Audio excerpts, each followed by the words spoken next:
গল্পটি শুরু হয় একটি জঙ্গলে, যেখানে একজন মা তার অন্ধ ছেলের সাথে একটি ছোট্ট ঘরে বাস করত। তার নাম ছিল নাদিয়া এবং তার ছেলের নাম ছিল সলোমন।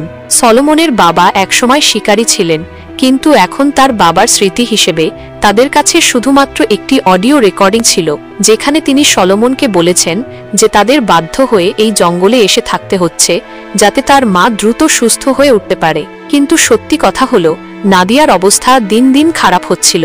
তারপর একদিন নাদিয়া সলোমনকে বনের প্রাণীদের ধরার জন্য পাতা জাল দেখে আসতে বলল। তখন সলোমন বাড়ি থেকে বের হয়ে তার কোমরে একটি দড়ি বেঁধে নিল, যা বাড়ির বাইরে একটা খুঁটির সাথে বাঁধা ছিল। এটি করা হয়েছিল যাতে সলোমন কোথাও হারিয়ে না যায় এবং নাদিয়া প্রয়োজন হলে তাকে সহজেই খুঁজে পেতে পারে। তারপর কিছুদিন পর সলোমনের বাবার জন্মদিন এলো। তখন তার মা বলল যে তাদের মাছ ধরতে যাওয়া উচিত। যখন তারা নদীর তীরে পৌঁছালো, তখন সলোমন বুঝতে পারল যে সব প্রাণী এবং পাখি হঠাৎ করে অদৃশ্য হয়ে গেছে। এখন সে চুপচাপ নদীর তীরে বসে গেল, কিন্তু তবুও সে খুব অদ্ভুত অনুভব করছিল। তখন নাদিয়া সলোমনকে কিছু পোকা খুঁজে আনতে বলল, যার সাহায্যে সে মাছ ধরতে পারবে। যখন সলোমন কিছু দূর গিয়ে পোকা খুঁজে পেল, তখন তার হাত পাতার নিচে লুকানো একটি লোহার শিকলে গিয়ে পড়ল। কিন্তু যখন সলোমন শিকল টানতে যাবে, তখন নাদিয়া তাকে তুলে সেখান থেকে পিছনে নিয়ে এলো এবং বলল যে এখন তাদের বাড়ি ফিরে যাওয়া উচিত। বাড়ি ফিরে নাদিয়া তার ছাগলটির যত্ন নিল, যা তাদের দুধ দিত। কিন্তু এইসব ঘটনার মধ্যে সে সলোমন থেকে লুকিয়ে রেখেছিল যে তার অবস্থা খুব খারাপ হচ্ছিল। যাই হোক, সন্ধ্যায় সে কেক বানালো এবং সলোমন আনন্দে মোমবাতি নিভিয়ে দিল। রাতের বেলায় নাদিয়া সলোমনকে জঙ্গলের রাক্ষসের গল্প শোনালো এবং তার কাছ থেকে প্রতিশ্রুতি নিল যে সে কখনোই জঙ্গলে দূরে যাবে না। জানি না কেন মনে হচ্ছিল যেন সে তার ছেলের কাছ থেকে কিছু লুকিয়ে রাখছে। তার ছেলের কাছ থেকে প্রতিশ্রুতি নিয়ে সে কোথাও চলে গেল এবং আর কখনো ফিরে আসলো না। কিন্তু সে একটি অডিও রেকর্ডিং রেখে গিয়েছিল, যেখানে সে সলোমনকে বিদায় জানিয়েছিল এবং তাকে 3টি জিনিস মেনে চলার জন্য বলেছিল। প্রথম নিয়ম ছিল যে জঙ্গল থেকে যা কিছু পাবে তার কিছু অংশ জঙ্গলকে ফিরিয়ে দিতে হবে। দ্বিতীয় নিয়ম ছিল যে যখনই সে একা অনুভব করবে, তখন সে সেই গান গুনগুন করবে যা সে তার মায়ের সাথে গায়। এবং শেষ নিয়ম ছিল যে যখনই সে বাড়ি থেকে বের হবে, তখন কোনো অবস্থাতেই দড়ি খুলবে না। এইভাবে অনেক বছর কেটে গেল এবং এখন সলোমন 17 বছর বয়সী হয়ে গেছে। এখন সে তার সব কাজ নিজে করতে পারদর্শী হয়ে উঠেছে, তা সে শিকার করাই হোক বা মাছ ধরা, কাঠ দিয়ে আগুন জ্বালানো বা প্রাণীদের জন্য জাল পাতা। যেদিন সে বেশি দুঃখী হতো, সেদিন সে তার মা বাবার ছেড়ে যাওয়া অডিও রেকর্ডিং শুনত। তারপর একদিন যখন সে বাড়ির পাশে বসে খাবার খাচ্ছিল, তখন হঠাৎ দূর থেকে একটি অদ্ভুত আওয়াজ শুনতে পেল। সে তার প্লেট রেখে জঙ্গলের দিকে এগিয়ে গেল, কিন্তু কিছুই পেল না, যদিও সে অনুভব করতে পারছিল যে তার আশেপাশে কেউ আছে। যাই হোক, রাতে ঘুমানোর আগে সে আবার তার মায়ের রেকর্ডিং শুনল, কিন্তু তারপরও সে ঘুমাতে পারল না। এখন সে বাড়ি থেকে বেরিয়ে গেল, তখন হঠাৎ তার ছাগলের কান্নার আওয়াজ শুনতে পেল। সে তৎক্ষণাৎ আওয়াজের দিকে ছুটে গেল, কিন্তু শীঘ্রই তার কোমরে বাঁধা দড়ি শেষ হয়ে গেল। তখনই হঠাৎ সে অনুভব করল যে ছাগলের লাশ তার সামনেই মাটিতে পড়ে আছে। কিন্তু তার কিছু করার আগেই হঠাৎ কেউ ছাগলটিকে জোরে টেনে নিয়ে গেল এবং অন্ধকার জঙ্গলের দিকে নিয়ে গেল। তখন সলোমন বুঝতে পারল যে তার হাত রক্তে লাল হয়ে গেছে, তাই সে বাড়ি ফিরে গিয়ে তার হাত পরিষ্কার করল। যাই হোক, তারপর সে আগের মতোই জীবনযাপন করতে লাগলো। তারপর একদিন হঠাৎ সলোমন জঙ্গলে গুলির আওয়াজ শুনতে পেল, তাই সে তৎক্ষণাৎ সেই দিকে ছুটে গেল। কিছুক্ষণের মধ্যেই সে একটি হরিণের লাশের কাছে পৌঁছে গেল, কিন্তু তখনই গাছের পিছন থেকে একজন শিকারী বেরিয়ে এলো এবং বলতে লাগলো যে সে এই হরিণটাকে শিকার করেছে। এই অপরিচিত লোকটিকে সলোমন এতটাই ভয় পেয়ে গেল যে সে তার ছুরি আন্দাজে ঘুরাতে শুরু করলো। তখন শিকারী তার রাইফেলের বাট দিয়ে সলোমনের মাথায় আঘাত করে তাকে অজ্ঞান করে দিল। কিছুক্ষণ পর যখন সলোমনের জ্ঞান ফিরে এলো, তখন সে তার বাড়ির কাছে ছিল। শিকারী তার সামনে বসেছিল এবং সে সলোমনকে আক্রমণ করার জন্য ক্ষমা চাইল। তারপর সে ছুরিতে লুকাস নাম দেখে ভেবেছিল যে ছেলেটির নাম লুকাস, কিন্তু সলোমন তাকে বলল যে এটি তার বাবার ছুরি ছিল। যাই হোক, শিকারী আবার ক্ষমা চেয়ে বলল যে তার উদ্দেশ্য ছিল সলোমনকে ভয় দেখানো নয়। যখন সে সলোমনের কোমরে দড়ি দেখল, তখন সে তাকে বাড়িতে ফিরিয়ে নিয়ে এলো। তারপর শিকারী বলল যে তার নাম হেঙ্ক। হেঙ্ক সলোমনকে জিজ্ঞাসা করল যে সে কেন একা থাকে এবং তার মা বাবা কোথায়, কিন্তু সলোমন তাকে কোনো উত্তর দিল না। এখন রাত হয়ে যাচ্ছিল, তাই হ্যাঙ্ক তার বাড়িতে রাত কাটানোর অনুমতি চাইল এবং বলল যে বিনিময়ে সে তাকে শিকার করা হরিণের মাংস আর সবজি বানিয়ে খাওয়াতে পারে। এটি শুনে সলোমন তৎক্ষণাৎ রাজি হয়ে গেল। বাড়িতে ঢুকে হ্যাঙ্ক চারদিকে তাকিয়ে বুঝতে পারল যে সলোমন শুধুমাত্র সেটুকুই যেতে পারে যতটুকু তার দড়ি লম্বা। সলোমন জঙ্গলের বাইরের পৃথিবী সম্পর্কে কিছুই জানে না। তারপর সে সলোমনের ঘরে গেল।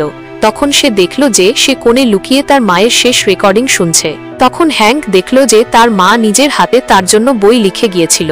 এটি দেখে হ্যাঙ্কের সলোমনের ওপর খুব দয়া হলো এবং সে সলোমনকে স্নেহের সাথে খাবার দিল।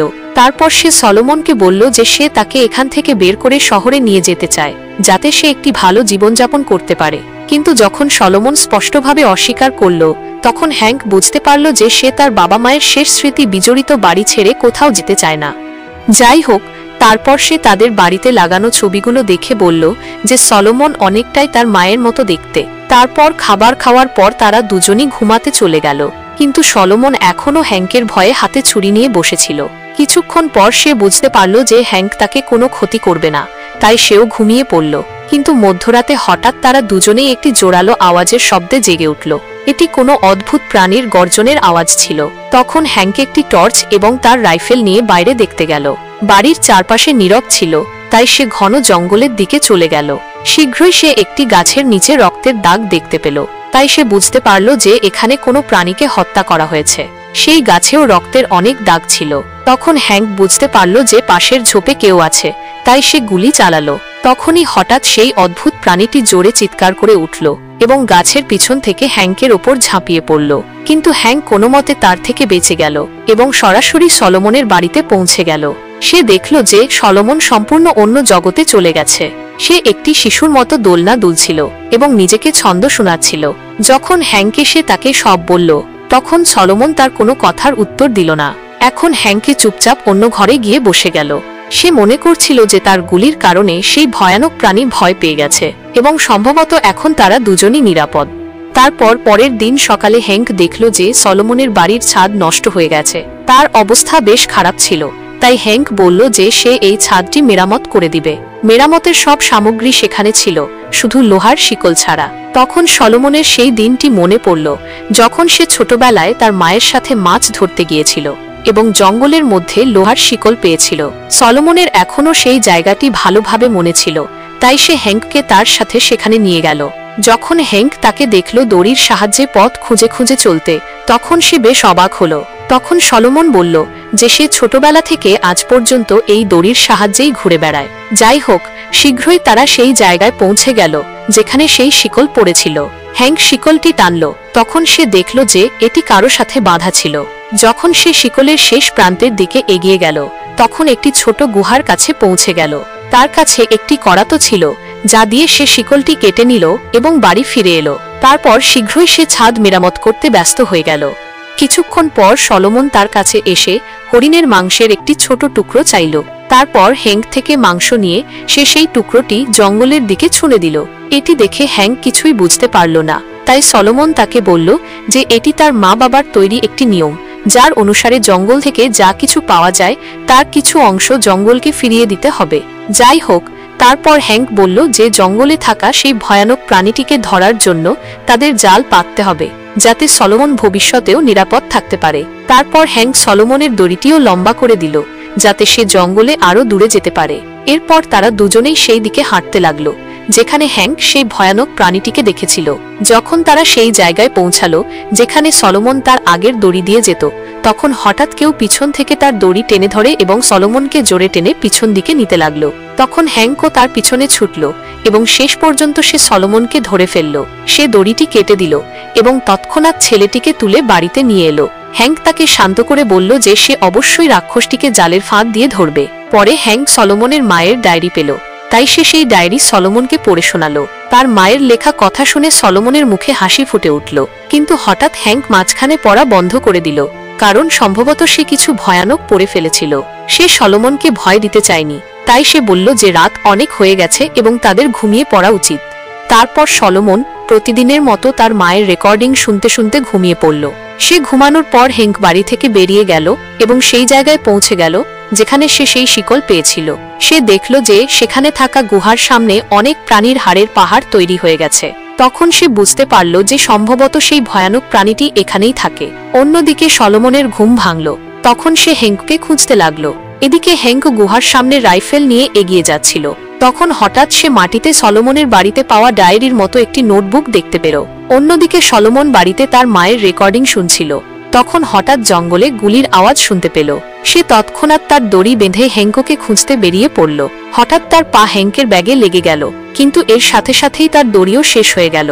তখন জীবনে প্রথমবারের মতো সে দড়ি খুলল এবং একা হেঙ্কোকে খুঁজতে বেরিয়ে পড়ল।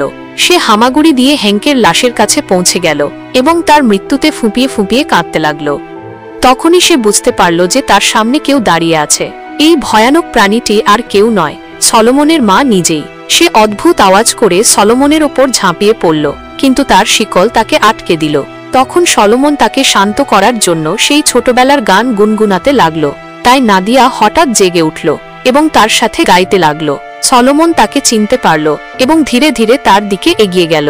হঠাৎ নাদিয়া আবার তার উপর ঝাঁপিয়ে পড়ল, কিন্তু এবার সলোমন তার পিঠে ছুরি ঢুকিয়ে তাকে মেরে ফেলল।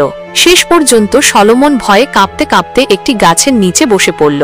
তখনই হঠাৎ সে আকাশের দিকে তাকালো এবং তার চোখও তার মায়ের মতো হয়ে গেল। এর মানে হলো যে তার মায়ের রোগ তার মধ্যেও চলে এসেছে এবং এখন সে এই জঙ্গলের ভয়ানক রাক্ষসে পরিণত হয়েছে। সম্ভবত এই কারণেই তার মা তাকে কখনো দড়ি ছেড়ে এগিয়ে যেতে মানা করেছিল। আর এখানেই গল্পটি শেষ হয়ে যায়। দেখা হবে পরের ভিডিওতে অন্য কোনো ইন্টারেস্টিং মুভির গল্প নিয়ে। ধন্যবাদ।